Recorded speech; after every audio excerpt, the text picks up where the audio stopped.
Hi, Fashion Dolls, and we are back. It is the day after Valentine's Day, Wisdom Wednesday, February 15th, and welcome to an all new episode of Style by Stevie. Our guest joining me today is an author and actor, and he's also a model as well too.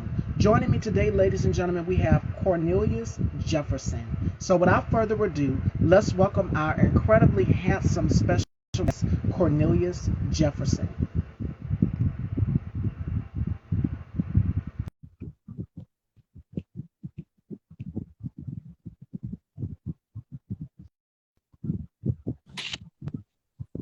Hello. Hi, welcome to the Dollhouse. How are you? Excellent. I'm doing wonderful. It is such a pleasure to have you here. Happy Wednesday. Wednesday. It's a pleasure. Yes. So before we get into this interview, how has 2023 been for you thus far? It's been thus far. I made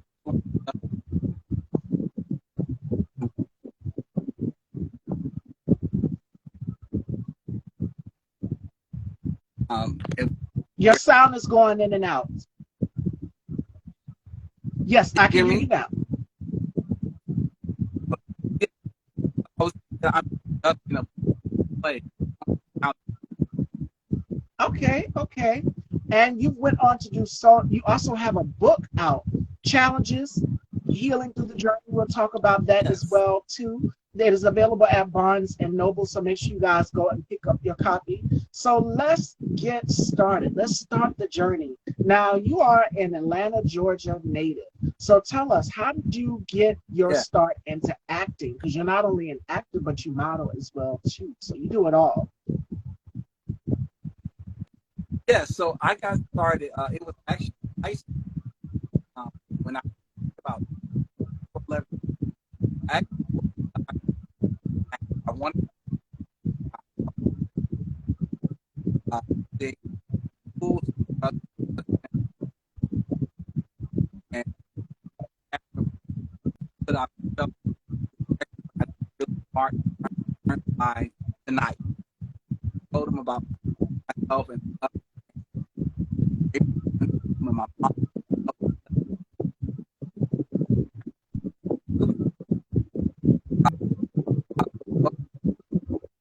I'm sorry, ladies and gentlemen. I can't hear Cornelius. The sound is going in and out. Your sound is going in and out. Yes, You it's can't hear choppy. It's going in and out. me. Yeah, it's choppy. Like whenever you speak, it gets choppy.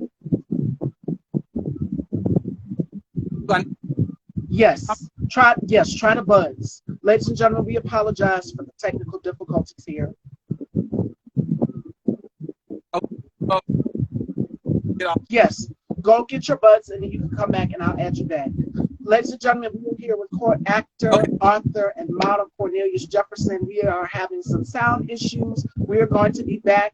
He's going to join me right back. But in the meantime, between time, I'm going to give you guys the rundown on what you guys can expect at the end of the show. You guys know that February is Black History Month. So I'm going to give you guys the Black History Month fact of the day and also the final thought of the day as well too. So I want to give a very special shout out to my makeup artist, Melanie Nalama Bridges, for making sure that we are right. I feel like a Barbie doll. I've never worn anything like this today. So side note, I feel amazing. I hope you guys feel great. I felt great taking that break yesterday. Yesterday was Valentine's Day. I hope you guys ate some chocolate. It's Happy Singles Awareness Day. Happy Valentine's Day to all my girlfriends out there. In case you missed it. So I had a great time. Other than that, my mom brought me some truffles, some toffee truffles, and they were amazing. So definitely. Hold on one sec. Yes, that is wonderful. How is she doing? How is she doing? And Rihanna's on the cover of Vogue, looking absolutely stunning. So make sure you guys go and check that out here as well too. Let me see if Cornelius is here so that I can add him back. He's also going to be talking about his book Challenges, Healing Through Journey. We're going to be talking about that as well too. So make sure you guys go to Barnes and Noble. You can go to the website or you can go to the store and pick up a copy of Cornelius' book Challenges, which is out right now. All right. He is back, ladies and gentlemen. So without further ado, let's welcome our very special guest. It is What a Man Week. So all throughout the month of February, we have some amazing men. I am a lucky woman. I get to interview all these amazing men. Last week, we hit our 400th episode, y'all, and we did it. Thank you guys for supporting. Let me add Cornelius. She's doing wonderful. Yes. And see, that's the blessing through God himself. Nothing but God. Let me add Cornelius. My God, my God, my God. That's God is good. All the time, y'all. All the time. Okay, is this any better? Perfect. Okay. I can hear you now. Okay, perfect. Yeah. All right. Where were we? We were talking about you are an Atlanta native, and I wanted to know, how did you get your start into acting? And you also model and you sing as well too. You were literally like Janet, Missy Elliott has a new Janet Jackson. And me in the category Janet. Yes, I'm using this as an example because Missy calls Janet Jack. You are Jack. You do it all. You act, sing, and model. Thank you. I will accept that humbly. Thank you so much. Yeah. Yeah, so I got my start. It was by chance because, like I was saying earlier, I wasn't looking to be an actor. I was trying to be a lawyer because I was just thinking about, like, how can I make money when I was younger? And I just got put in this play by chance just because I was smart and could remember the lines. And when I performed the piece, I remember everyone in the room, like, started clapping, and the director looked at me and was like, "How come you aren't a part of the drama club?" And from there, I did a performance. I fell in love with it.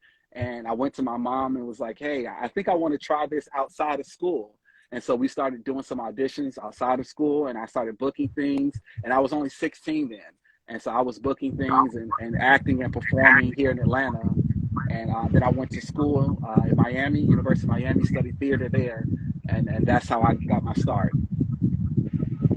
And then you went on to perform at the Atlantic Civic Center in the production of King of Glory. So tell us all about that. What was that like for you? Because I know it's nerve-wracking being in front of a crowd. Like, how do you mentally get yourself prepared to go in character? Because it's nerve-wracking doing it live in real time. Like, I ask a lot of actors that have done stage plays and a lot of things on Broadway and such. What is it like? Is this in real time? If you mess up, the audience can instantly catch on to it. Instantly. What is that like for you? What is that experience? For me, it's almost like you know how Beyonce talks about having like an alter ego, like Sasha Fierce when she goes onto the stage. It's almost like that for me. Like right before I go on, I'm like super nervous. I'm like all in my head, and then I have to stop my mind because I think we all have like that inner saboteur telling us we're not good enough. So I have to stop that and stop those thoughts and just say, "Okay, Cornelius, you're talented. You can do this. You got this. Now move out of the way. Allow the character to come in and just be and live on stage." And then once I do that, I hit that stage and Cornelius is gone. And whoever I'm playing, if it's Walter, if it's JD Man, whoever I'm playing, that person now walks out. And I've actually had a lot of my friends and family come to my shows and they testify that I don't even sound the same when I'm on stage. My voice is different. There was like the way your face looks is different. The way you're walking is different. You don't even look like yourself. So I just kind of lose Cornelius and really just fully embrace that other character. And that's the whole point. When you're acting, you go into a completely different character. And people are expecting you to be you in real time, but no, you're that character in that moment. Yes. Have you ever took any of the characters home with you? Because I remember Angela Bassett said when she was doing, and her and Keke Palmer were talking about What's Love Got to Do with It. And she said she was doing her hair like this, like, you know how teenagers do this thing. Yeah. So literally, like, when you're out of character and you're no longer in the character, has that ever happened to you? You know, it did happen to me one time when I was performing in A Raisin in the Sun. I was in A Raisin in the Sun playing Walter Lee Younger. And, you know, that character, he has a lot of issues with his mother specifically. And I remember doing that season, it was like, I found my mother and I, we were like arguing a lot. She was like getting on my nerves a lot. We were just getting into all these fights. And then I had to stop and say, okay, why are we arguing so much? And then I realized I was bringing the character with me.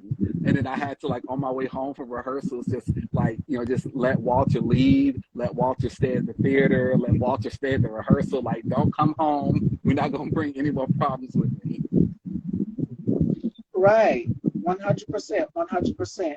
And it's like, when you're done with the role, you leave the role on set, you're literally having to detox and get it out of your system.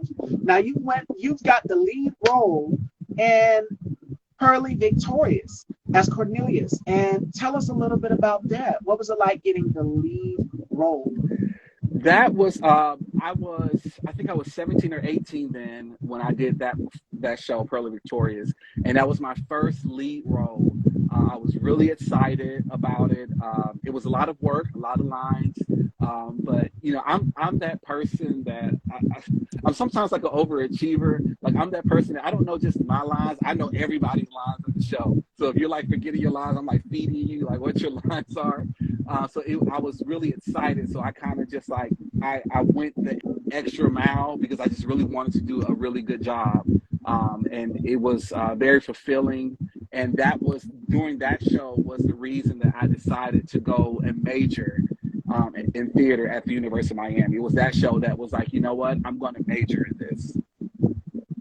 All right. ATL Flipper says, what's up, bro? Hey, what's going on? What's going on? It's good to see you on here. Shout outs to my brother K-Tubes85. Make sure you guys go and check out his talk show. Amazing platform, the K-Tube Spot. Head on over and subscribe to his YouTube channel. Definitely go and check it out. We did a couple collaborations as well, too. So go and check it out over there at the K-Tube Spot. All right. Now, after this, you relocated to Florida. What was that like for you? Coming from the ATL, now going into Florida on your own, doing it, having to get a fresh start. Tell us, what was that like for you?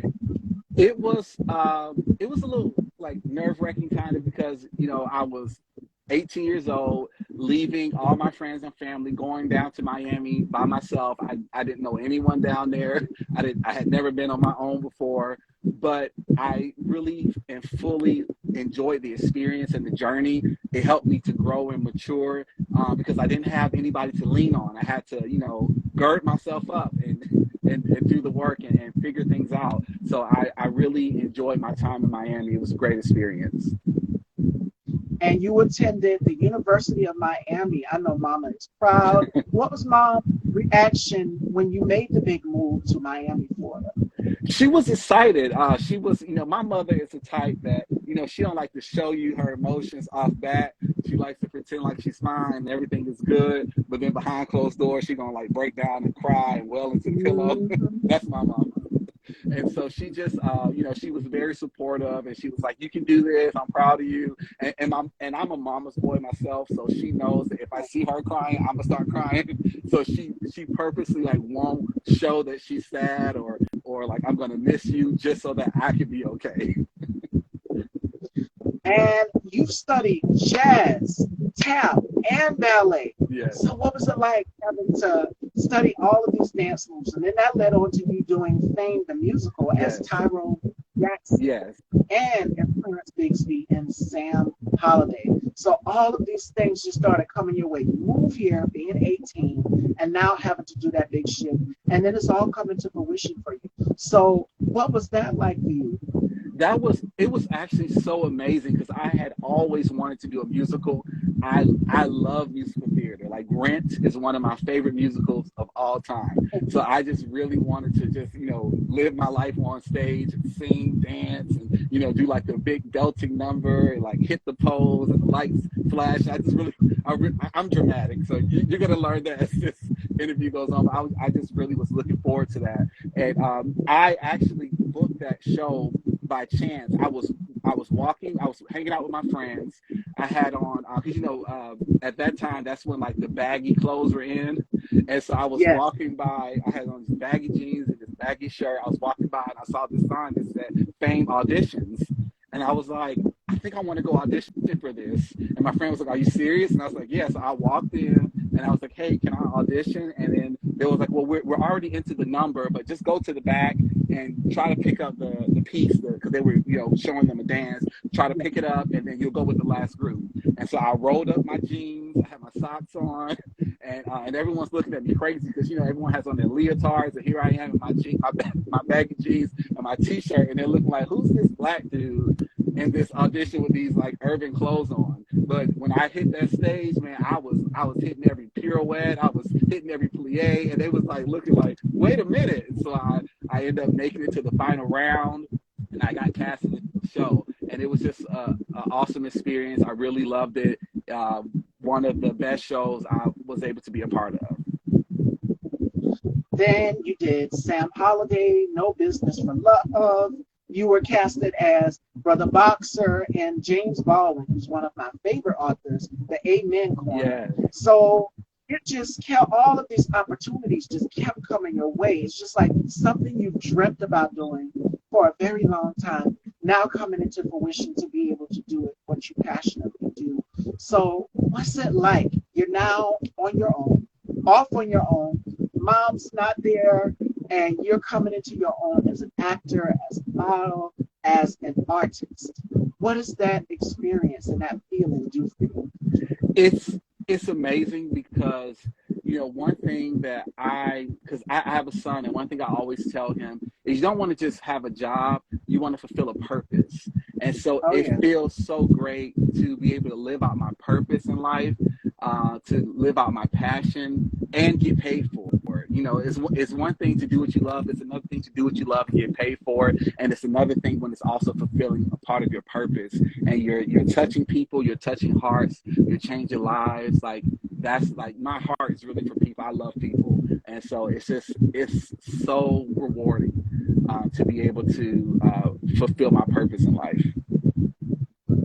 Now, you've mentioned a son, so has he gotten the acting bug? Has he picked it up from you? He has. So my son, I adopted him at the age of 10. I've had him for 10 years now. And that's my heart, my pride and joy. And when he was in 11th grade, he told me, Dad, I think I want to audition for the school drama club. And I was like, okay, I'll help you. And he performed the piece in front of me, and I was just staring at him like, wait a minute, my son is talented. He has talent just like me. And so, he attended Oglethorpe University, and he decided to study film for that his first year. And now he's trying to transfer to SCAD University, which is a art school, and he wants to do art there as well. And so I'm just really proud of him, just have another creative in the family, because I just love, I'm a creative being. So it's just great to have like my child grab hold to that creativeness and get the juices flowing and going. Yeah, right out there. Now you have a book, and we spoke about it in the beginning of the interview, Challenges. Yes. Your book is called Challenges, Healing Through the Journey. So tell us a little bit about your book, Challenges. It is available at Barnes & Noble. Yes, so it's called Challenges, The Journey to Healing. And I wrote this book because at the time I was just really in a place where I just needed healing. There was a lot of issues coming out of me from my childhood, from my past, some unresolved pains and hurts that I had within myself. And so I just started writing, just to kind of get it all out. And then when I look back on it, I realized that I had a book here. And so I started constructing it and putting it together. And I wrote it as a tool to not just be a healing for me, but for anyone who reads it. I would like for my readers who read the book to see the challenges that they face in life differently. No longer do you see challenges as something that holds you back and stopping you from becoming who you're called to be, but you see them as the pressure that is put on coal that makes you the diamond. Those challenges are making you the best version of yourself.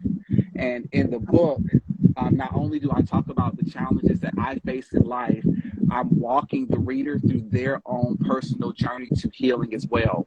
And I present the reader with challenges in the book to do that will aid you along that journey. Absolutely. Because when this pandemic first hit, a lot of us were going through a lot of things, a lot of passings and so many things going on. And it's just like people are not sure. It's times of uncertainty. They're not sure where they're going to turn exactly. Yeah. So it's just like, who can I talk to? And mental health takes a toll on you and so many things. So this book can be the self-help tool to so many people. So I love the title, Challenges, because we all go through something. And sometimes at a point in your life where you have to hit that turn and look in the mirror and be like, okay, what is really wrong? Why am I going through this? Why am I not happy? You have to sit and kind of reflect in the moment. And I'm a Scorpio. I get deep in my head and things, and my island Yankee, he's out here watching. I know he's in here. Will kind of pull me back. So many people will pull me back like, girl, get it together. Don't be in your head so much, because I'm always thinking about things. And it's okay. There's nothing wrong with that. So you're going to go through challenges, but you're going to get trust. Yes, I completely agree with that, and that's why I wrote it and put it out, because I wanted people to know that there was hope, that that you can heal from your pains, you can heal from your traumas. They don't have to continue to hold you down or hold you back, and you can take that thing that was a negative in your life and take it and allow it to become good for you. Absolutely, 100%. Now, another positive in your life is because you mentioned it in the beginning of the interview, mid-part, A Raisin in the Sun. What was it like being casted as Walter Lee Younger in an iconic play by Lorraine Hansberry? What was that like for you? Now, that is hands down to date, because I know I'm going to have more shows in the future, but to date, has been my favorite character to play. It was the most challenging role I ever had, because you had some big names play that. Like Denzel Washington played that role, and so when people come and they're watching you do it, they're going to compare you to that. And so I felt the pressure of that role, the pressure to really do that character justice, and it pulled on every emotion. That role required me to be so vulnerable and so transparent and so open, and that role is what led me into writing the book. That role of having to just be so open and pour out my heart on the stage, it allowed me to be open in my book. And so I'm just so grateful to have been able to be in that show and play that character. It was life altering for me. And it is so therapeutic. You talked about writing your book and how amazing it was for you to get it all out, everything that you wanted to say, everything that you was thinking, everything that you was feeling. Because I do a lot of writing, so I write in my diary. And my mom, she gave me this book where I have like all of my scriptures, my Bible scriptures. Yeah. And I love affirmations as well too. So she said, whenever something big happens in your life, write it down in this book. And I sat it on a box that she gave me. So cherish those little precious things. Take little notes and write them down. So for you, what are some of, since we're on your book, challenges? I'm pretty sure you faced a lot of challenges in this business to get where you're at. How do you stay so grounded? So first thing that helps me to stay grounded is God. That is my solid foundation that I stand upon. I would not be here, be who I am, be able to even endure the things that I've endured without God. So that's my first pillar. My second pillar is my community. The people that I call my family, the people that I choose to be around me, they pour into me when I'm weak, when I feel like I can't make it. Those are the ones that are telling me, yes, you can. Like I know you were just talking about your friend that was just encouraging you. Like it's people like that help me to keep pushing. Because sometimes we all get in that place where we think this is it. I don't see the other end of this. I don't see the other side of this. And you just need another voice to kind of tell you, hey, I believe in you. Hey, I love you. Hey, you can do this. And then my third pillar is honestly my son. Because, there are times where I do feel like giving up and I do feel like throwing in the towel. But then I think about the fact that he's there watching me. And I think about the fact that he's there believing in me. And he'll see my example. And if I give up, what am I showing him? how am I teaching him how to persevere through his trials and tribulations if I quit in the midst of mine? Okay, okay. All right, fashion dolls. So we are going to get into our game for today. It is called My Style, My Way. Now, Cornelius has to give us 5 ways he would describe his personal fashion sense and style. Okay, 5 ways. So the first way off bat is unique, because I'm that type where I just like to create my own things. So like this hat here, like how it hit the chains. Like I didn't buy this, I made it like this. So I like to take something because people say, I heard a celebrity say one time that regular people just go and buy stuff off the rack. Superstars, they make their own things. So I like to Come have on. things that nobody else is wearing. So I would say the first word I would describe is unique. The second word is original. The third word I would use to describe my style is fun. I love colors. I love to feel life. I love life. Like my favorite color is purple. So you're gonna see me in purple a lot. So I love that. I would like to say that it is the fourth word I would use would be open, because I'm always open to new trends and new things, and I like to see what's happening and what's going on and incorporate that into my own personal style. And then the fifth thing I would say is inviting, and I say that because I have a plethora of different styles that I like to wear, where I feel like anybody who meets me at a different point in my life can feel like they can be my friend. It's like, you know what? Yeah. Based off how he dresses, I can see myself being his friend. Oh, he's different. He's unique. He's also traditional. He's also stylish. He's also this and that. So I feel like it's friendly and inviting. And that's how fashion should be. Fashion should make a statement without saying a word. And I tell people that all the time. And a lot of people are like, well, why do you wear the long nails? Why do you wear the long? I love color. I have a very big personality. So that's something that we definitely have in common, is that we both love color. So definitely. And speaking of color, I love this hair on you. This color is everything. I love that. Thank you. The inspiration for the hair, I know a lot of people want to know what made you choose bangs, because we always see you with this beautiful curl texture and different things. Heidi Klum and Farrah Fawcett was actually the inspiration for my hair. And I know if you go back in time to Charlie's Angels, I can see Farrah it. Fawcett, yes. So that was the inspiration for my hair to make, definitely. So I'm always changing, always evolving. Have fun with fashion. Fashion and color and brightens up your mood. And studies have shown that when you put color into your life, it makes you feel alive. It makes you feel great. It makes you feel excited and happy. And I feel all of those things today just from this color I'm wearing today, which is a mauve-like color. So definitely. All right, fashion dolls. All right, we got one question for you before we wrap up this amazing conversation. And if you guys have any questions for myself or Cornelius, we're going to take some questions, all right?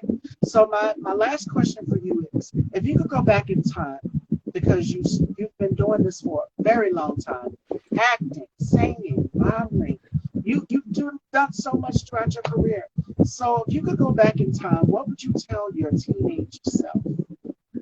Wow. I would tell my teenage self to stop doubting. Stop comparing yourself to everyone else. Look in that mirror and know that you are enough and you are good enough to be here. You deserve to be in every room you step foot in. And you're just as important as anyone else. That's what I would tell my teenage self. Yes.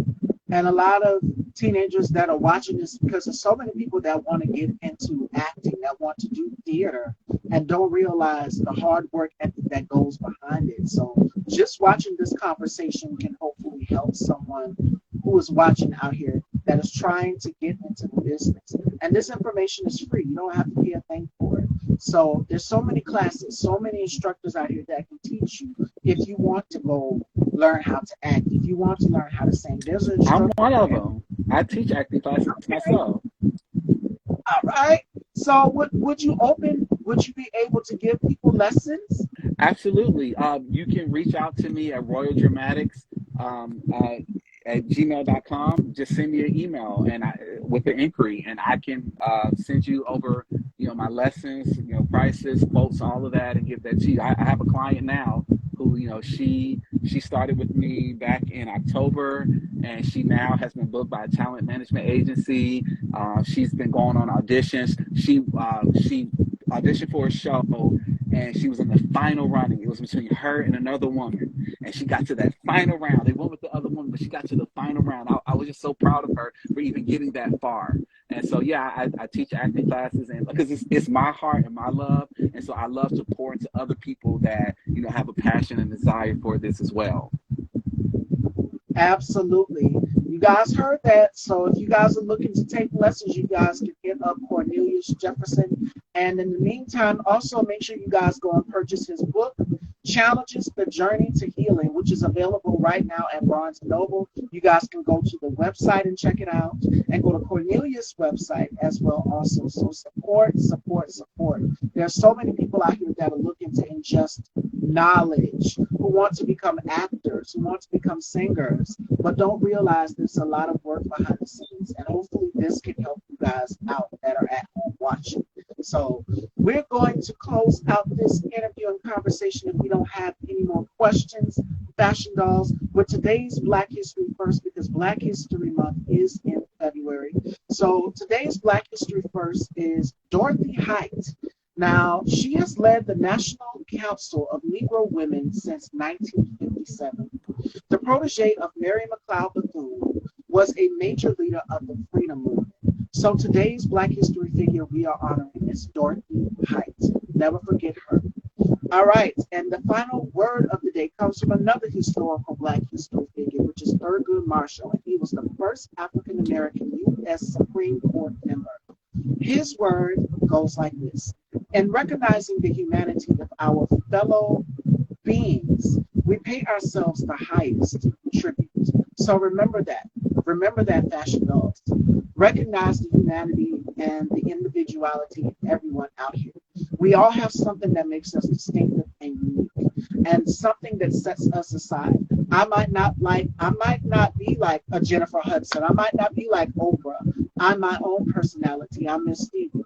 And it goes back to what Cornelius said, which is stop comparing yourself to people. And I've had to learn to do that as well too. I don't do it anymore. And I'm just like, well, how come my talk show is not like that? Or my talk show is not like that? No. Stay in your lane, you be you, and that's what will attract people to you. So remember that. Recognize the humanity. And that is from Thurgood Marshall. All right, Fashion Dolls. And Cornelius, are there any words of encouragement that you would like for people to take along with them for 2023? Yes, what I would tell you all, firstly, what Miss Stevie just said is beautiful. Stop comparing yourself. Know that you are enough. Know that you deserve it to be in that room, and know that you're not alone. She was just talking about community and us being together and reaching out and getting help. Know that you're not alone. There's somebody out there who loves you, who sees you. You are loved. You are seen. You are important, and you matter. And if you don't matter to anybody else, you matter to the two of us right here on this platform. So to anybody listening, I just want you to just receive that love right now. And let everyone know where they can follow you. Yes, so you can follow me on all of my social media platforms at the Cornelius _J. The Cornelius _J. And then if you want to add me on Facebook, it's just Cornelius Jefferson. And then you can go to my website as well, corneliusjefferson.com. And make sure you guys head on over to Barnes & Noble and pick up your copy of Challenges: The Journey to Healing, which is Cornelius's book, out right now, available. So make sure you guys go and purchase a copy. And I will see you guys Friday. No show tomorrow, so it's been a break type week. I've been feeling amazing, and I hope you guys have been amazing as well too. So we will see you guys Friday with Brian Delphine. He will be here with us Friday. All throughout the month of February, we have some incredible men here. It is What a Man Week here on Style by Stevie. So we will see you guys Friday, Fashion Dolls. I love you all. Please stay safe. And remember, the key thing is individuality. Stay Style by Stevie. I love you all. And Cornelius, thank you for coming to the dollhouse. Thank you for inviting me. So happy to be here. You are so welcome.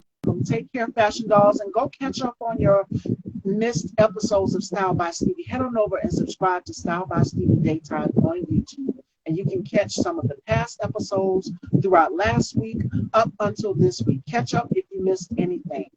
We will save this interview and it will be up. I love you all, and you guys take care. Bye-bye. Take care.